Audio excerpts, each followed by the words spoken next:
السلام علیکم دوستو، کیسے ہیں آپ؟ مجھے امید ہے کہ آپ سب ٹھیک ہوں گے۔ تو دوستو، آج کا ہمارا ٹاپک ہے سینٹرل نروس سسٹم، مرکز نظام عصبی۔ تو مرکز نظام عصبی، سینٹرل نروس سسٹم، اس کی اصطلاح پر اگر ہم غور کریں تو اصطلاح سے ہمیں یہ پتہ چلتا ہے کہ وہ نیورون، وہ نروس سسٹم، وہ اعصاب کہ جو سب سے اہم ہیں، کہ جو مرکزی کردار ادا کرتے ہیں، ٹھیک ہے۔ کیونکہ اعصاب جو نروز ہیں وہ تو ہمارے جسم کے تمام حصوں میں پائی جاتی ہیں، ہمارے ہاتھوں میں بھی ہیں، ہمارے پاؤں میں بھی ہیں، ہمارے جو لیگز ہیں ان میں بھی ہیں، ہمارے پوری کی پوری باڈی میں پائی جاتی ہیں نروز۔ لیکن جو صرف دماغ کے اندر ہیں، جو برین کے نروز ہیں، جو ہماری سر کی کھوپڑی کے نروز ہیں، ان کو ہی سینٹرل نروس سسٹم کیوں کہا جاتا ہے؟ ٹھیک ہے جی۔ تو ہم اپنے ٹاپک کے بڑھنے سے پہلے ہم تھوڑی سی بات کرتے ہیں کہ جو ایک سرسری انفارمیشن کے اوپر، کہ جو اس کے بارے میں جو سائنٹسٹ ہیں جنہوں نے ڈیفرنٹ قسم کے ویوز پیش کیے ہیں۔ تو مرکز نظام عصبی، سینٹرل نروس سسٹم، دماغ اور حرام مغز پر مشتمل ہے، دو چیزوں پر، ایک اسپائنل کارڈ اور برین کے اوپر۔ ان دونوں چیزوں کے مجموعے کو کہتے ہیں سینٹرل نروس سسٹم۔ مرکز نظام عصبی ارادی جسمانی افعال کی حد بندی کرتا ہے۔ تو یہ کس کو کنٹرول کرتا ہے؟ کہ جو انسان کے ارادی افعال، جو ایکشن انسان کے کنٹرول میں ہیں، انہیں باضابطہ بنانا، صورتحال کے مطابق مرتب اور منظم کرنا اس کے افعال میں شامل ہے، ٹھیک ہے۔ کہ جو ہمارے ایکشنز ہیں، ٹھیک ہے، جو کون سے ہیں؟ کہ جو ہمارے اختیار میں ہیں، جو ہمارے کنٹرول میں ہیں، ان کو مینیج کرنا اور ان کو ڈائریکٹ کرنا، ان پر عمل کرنا، یہ کس کے کنٹرول میں ہے؟ سینٹرل نروس سسٹم کی۔ تو دماغ، برین کی اصطلاح، انسانی دماغ بہت نازک اور پیچیدہ مشینری ہے جو 8 ہڈیوں میں محفوظ ہے۔ تو اسے کیا کہا جاتا ہے؟ کرینیم۔ اسے کاسا سر بھی کہا جاتا ہے، کہ اس کی جو ہڈیوں کی تعداد ہے وہ 8 ہے۔ تو اس کا وزن کے بارے میں بھی ویوز پائے جاتے ہیں۔ تو ویٹ، دماغ کے وزن کی اہمیت کے بارے میں مختلف نظریات جو سائنٹسٹ نے پیش کیے ہیں، کیا دماغ کے وزن کا تعلق ذہانت سے ہے؟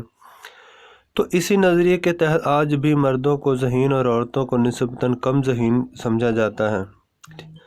تاہم اگر یہ نظریہ مان لیا جائے تو ہاتھی اور ویل مچھلی کی سب سے زیادہ ذہین ہونا چاہیے۔ کیوں؟ انسانی دماغ کا وزن مردوں میں 46 اونس اور عورتوں میں 44 اونس ہے، جبکہ ہاتھی کے دماغ کا وزن 10 پاؤنڈ ہے اور ویل کے دماغ کا وزن 14 پاؤنڈ ہے۔ اسی لیے یہ نظریہ کہ زیادہ وزن کا دماغ ذہانت کی نشانی ہے، کہ اگر زیادہ دماغ وزنی ہے، اس کا ویٹ زیادہ ہے، تو ذہانت ہوتی ہے زیادہ شخص میں، یہ جو تھیوری ہے یہ غلط ہے۔ تو اس کے بعد جسم اور دماغ کے وزن کا تناسب مد نظر رکھ کر نظریہ پیش کیا گیا کہ دماغ اور جسم میں جتنا زیادہ تناسب ہوگا اتنا ہی وہ ذی روح ہوگا، کہ اتنا ہی وہ زیادہ کانشیسنس ہوگا، ذہین ہوگا، انٹیلیجنٹ ہوگا۔ یہ نظریہ بھی قابل قبول نہیں، کیونکہ انسان، بندر، چمپینزی میں جسم اور دماغ کے وزن کا تناسب تقریباً برابر ہے، مگر سب ایک جیسے نہیں ہیں۔ کیوں؟ کہ اب بندر ہیں، چمپینزی ہے، دیگر جو جانور ہیں، انسان کے اور ان کے دماغ کا وزن تو ایکول ہے، لیکن وہ ذہین انسان جتنے نہیں ہیں۔ لیکن بعض زیادہ دماغ اور حرام مغز کے وزن کے تناسب کا نظریہ پیش کیا گیا جو کہ قابل قبول ہے۔ تو دماغ کا وزن حرام مغز کے مقابلے میں جتنا زیادہ ہوگا اتنا ہی عضویہ ذہین ہوگا، کہ اتنا ہی ہمارا برین زیادہ ورک کرنے والا ہوگا، انٹیلیجنٹ ہوگا، پرابلم سولونگ ہوگا۔ انسان میں دماغ کا وزن حرام مغز سے 50 گنا زیادہ ہے۔ یہ تناسب کسی اور جانور میں نہیں ملتا، اس لیے وہ تمام مخلوق سے افضل ہے۔ تو اور دوستو، ہم چلتے ہیں کہ سینٹرل نروس سسٹم کے جو ہمارا ٹاپک ہے۔ تو سینٹرل نروس سسٹم کے، مرکزی نظام عصبی کے 2 قسم کے جو نظام ہیں، جو ہمارے اعصاب ہیں، جو ہماری نروز ہیں، ان کی اسٹڈی کے لیے ان کو دو حصوں میں تقسیم کیا جاتا ہے۔ ایک تو دماغ ہے جس کو برین بولتے ہیں، دوسرا ہے حرام مغز اسپائنل کارڈ۔ تو سب سے پہلے بات کرتے ہیں جی برین کی، دماغ کی۔ تو جو انسانی دماغ کی جو ساخت ہے، اس کا اسٹرکچر ہے، اس کی جو اسٹڈی کرنے کے لیے انسانی دماغ کو 3 حصوں کے اندر ڈیوائڈ کیا جاتا ہے۔ سب سے پہلے فور برین، بلائی دماغ، مڈ برین وسطی دماغ، اور ہائنڈ برین زیر دماغ۔ سب سے اتلا حصہ، سینٹر والا حصہ، سب سے نچلا حصہ۔ تو سب سے پہلے جی بلائی دماغ، فور برین کے جو سب سے اتلا حصہ ہے، سب سے اوپر والا ہے۔ بلائی دماغ مرکزی نظام عصبی کا سب سے اہم حصہ ہے۔ کیوں؟ یہ دماغ کا سب سے ترقی یافتہ بھی ہے حصہ ہے۔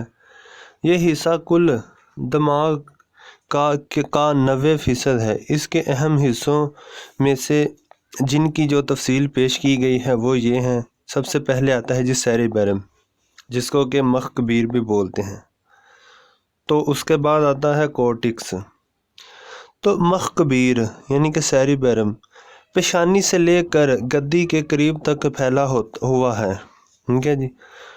تو یہ جو مخ-کبیر ہے، یہ جو سیریبیرم ہے، یہ کہاں سے شروع ہوتا ہے؟ ہماری پیشانی سے، اور گدی کے یعنی کہ ہماری جو بیک پر گدی آتی یہاں تک پھیلا ہوا ہے۔ ایک دڑاڑ ٹھیک ہے جی، یعنی کہ ایک حصہ کرنے والی لکیر، پارٹیشن کرنے والی بلائی دماغ کو 2 حصوں میں تقسیم کرتی ہے، ٹھیک ہے جی۔ کہ اس میں سے ایک جو آپ کہہ سکتے ہیں کہ لائن ہے ہمارے جو ذہن کے بیچ میں، ٹھیک ہے جی۔ تو انہیں کیا کہتے ہیں؟ انہیں کرے یا نصف کرے کہا جاتا ہے، جنہیں کیا کہتے ہیں؟ ہیمسفیئر۔ تو یہ کرے دماغ کا دایاں نصف کرہ، ٹھیک ہے جی، right hemisphere of the brain, اور دماغ کا بایاں نصف کرہ left hemisphere of the brain کہلاتے ہیں۔ تو دونوں نصف کرے اوپر سے الگ محسوس ہوتے ہیں مگر نیچے سے آپس میں ملے ہوئے ہوتے ہیں، یعنی کہ یہ آپس میں کٹ ہے، اوپر سے لکیر ہے، نیچے سے جڑے ہوئے ہیں۔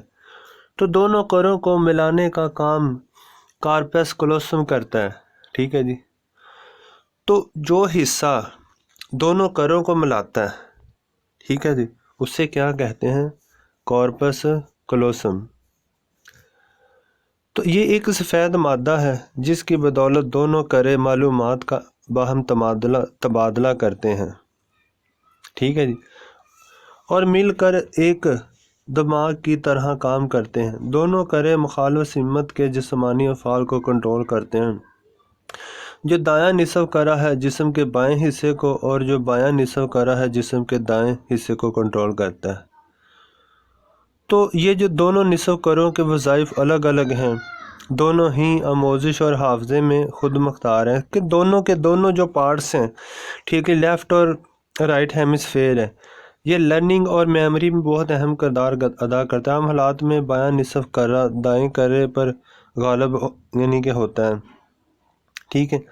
تو بایاں نصف کرہ گفتگو میں، جبکہ دایاں نصف کرہ حساب دانی میں اہم ہے، ٹھیک ہے جی۔ تو جو رائٹ ہینڈ والا جو ہیمسفیئر ہے وہ کس میں ذہین ہے؟ ریزننگ میں، اکاؤنٹنگ میں۔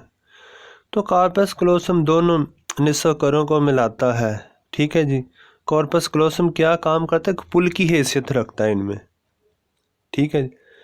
ان میں معلومات کی منتقلی کرتا ہے، حسی اور حرکی جوابی افعال کو مربوط طریقے سے پیش کرتا ہے، ٹھیک ہے جی۔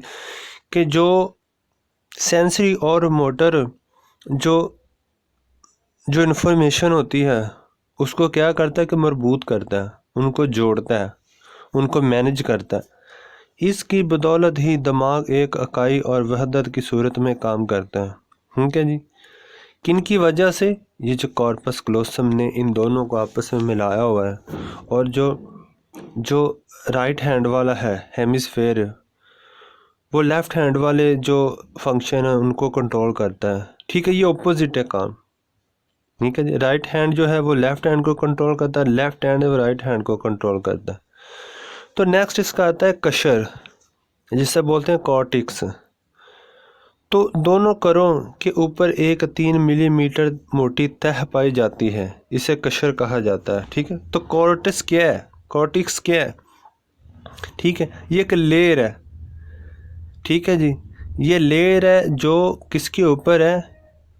ان کے اوپر، دونوں کروں کے اوپر ہے جو، ٹھیک ہے، آپ کہہ رہے ہیں کہ ماس ہے اس کا ایک، ٹھیک ہے، اس کی چھت ہے جو۔ تو قشر گرے میٹر سے بنی ہوتی ہے، ٹھیک ہے جی، ان کا کیا ہے کہ گرے میٹر ہے، یہ جو مواد ہے، مادہ، یہ گرے کا رنگ کا ہے۔ اس کے اندر تمام جسم کے حسی اور حرکی اعصاب موجود ہوتے ہیں، ٹھیک ہے۔ تو اس کے اندر ہی سینسری اور موٹر جو نروز ہیں وہ موجود ہوتی ہیں، کہ دونوں کا ہی اس میں کنیکشن ہے۔ جو بھی انفارمیشن آتی ہے، ریسیو ہوتی ہے، یا انفارمیشن جو ٹرانسفر ہوتی ہے، وہ کہاں سے ہوتی ہے؟ یہاں سے ہوتی ہے۔ انسان کے علم، ذہانت اور تجربے میں جوں اضافہ ہوتا ہے، قشر کی یہ تہیں اتنی ہی گہری ہوتی جاتی ہیں، ٹھیک ہے جی۔ تو کیا ہے کہ یہ جو کارٹکس ہے یہ ڈیپ ہوتی جاتی ہے آہستہ آہستہ۔ اگر ان تہوں کو کھولا جائے تو یہ 670 مربع انچ رقبے پر پھیل جاتی ہیں۔ ادنی جانوروں میں یہ تہیں بالکل نہیں ہوتی، جبکہ نسبتاً بہتر ذہانت رکھنے والے جانوروں میں قشر کی معمولی سی تہیں دیکھنے کو ملتی ہیں۔ اس لیے ماہرین کا خیال ہے کہ قشر انسانوں میں ذہانت اور معاملہ فہمی کا ذمہ دار ہے۔ تو قشر کی سطح کا نسبتاً ہموار ہونا کم ذہانت کی نشانی ہے۔ تو اگر یہ جو قشر کا گرے میٹر ہے، ٹھیک ہے جی، تو اگر یہ ہیمسفیئر کے اوپر نہیں ہوگا، کسی انسان کے یا کسی بھی جاندار کی اگر بات کریں، اگر یہ گرے میٹر نہیں ہوگا تو اس سے یہ سمجھے کہ اس کی جو سینس ہے، اس کی ابیلٹی ہے، اس کی ریزننگ سالونگ جو ابیلٹی ہے وہ اس میں نہیں ہے، اس میں کم ہے۔ تو کارٹکس کی سلویٹیں خاصی نمایاں ہوتی ہیں، ٹھیک ہے جی۔ ان میں سے ایک سلوٹ سلویس فیزر آف سائلوس کہلاتی ہے، جو قشر کے اگلے حصے یعنی کہ آکسیپیٹل لوب سے شروع ہو کر قشر کے پچھلے حصے یعنی گدی تک آتی ہے، ٹھیک ہے جی۔ تو یوں یہ ایک نصف کرہ کے قشر کو 2 حصوں میں تقسیم کر دیتی ہے، ٹھیک ہے جی، کس کو؟ ہیمسفیئر کو 2 حصوں میں تقسیم کر دیتی ہے۔ جبکہ رولینڈو کی درز فیزر آف رولینڈو جو کہ کان کی طرف سے شروع ہو کر مخکبیر کے درمیان جو جداری فص ہے پیریٹل لوب تک آتی ہے، قشر کو مزید 2 حصوں میں تقسیم کر دیتی، کہ پہلے 2 حصوں میں تقسیم کیا گیا، ٹھیک ہے جی۔ تو اس کے بعد کیا ہوا؟ تو اس کے بعد پیریٹل لوب نے اسے پھر 2 حصوں میں تقسیم کر، اس طرح ہر ایک نصف کرہ آگے مزید 4 حصوں میں تقسیم ہو جاتا ہے۔ تو یہ حصے کیا کہلاتے ہیں؟ فصوص کہلاتے ہیں، لوب کہلاتے ہیں، ٹھیک ہے جی، کہ جن کو ترتیب سے کہا جاتا ہے جبہی فص یعنی کہ frontal lobe, parietal lobe, temporal lobe اور آکسیپیٹل لوب، ٹھیک ہے جی۔ پیریٹل لوب جداری فص، ٹیمپورل لوب صدگی فص، آکسیپیٹل لوب عقبی یا کزالی فص۔ تو سب سے پہلے جبہی فص، فرنٹل لوب، یہ لوب پیشانی کی طرف دماغ کے اگلے حصے میں پائی جاتی ہے، کہ انسان کے فرنٹ کی طرف پائی جاتی ہے فرنٹل لوب، کہ اس کا کہف کیا جا رہا ہے؟ فرنٹل سامنے والے، اور دماغ کے وظائف اور دماغ کے نصف رولینڈو کی درز حصے تک پہنچتی ہے۔ تو جبہی فص جو فرنٹل لوب ہے اس میں کیا ہے؟ حرکی رقبہ پایا جاتا ہے، ٹھیک ہے جی۔ کون سا رقبہ؟ حرکی، موٹر ایریا، کہ جو ہمیں متحرک کرتا ہے۔ تو حرکی قشر، ٹھیک ہے جی، موٹر یا موٹیو یا محرک جو کہ کسی کو جوش دلائے، قشر کورٹکس کا اوپر والا حصہ جسم کے نچلے عضلات اور حرکی قشر کا نچلا حصہ جسم کے بالائی عضلات کی حرکات کو کنٹرول کرتا ہے، ٹھیک ہے جی۔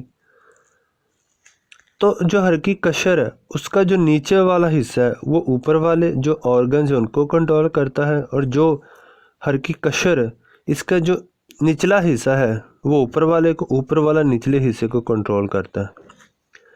تو جب ہی فرنٹل لوب میں حرکت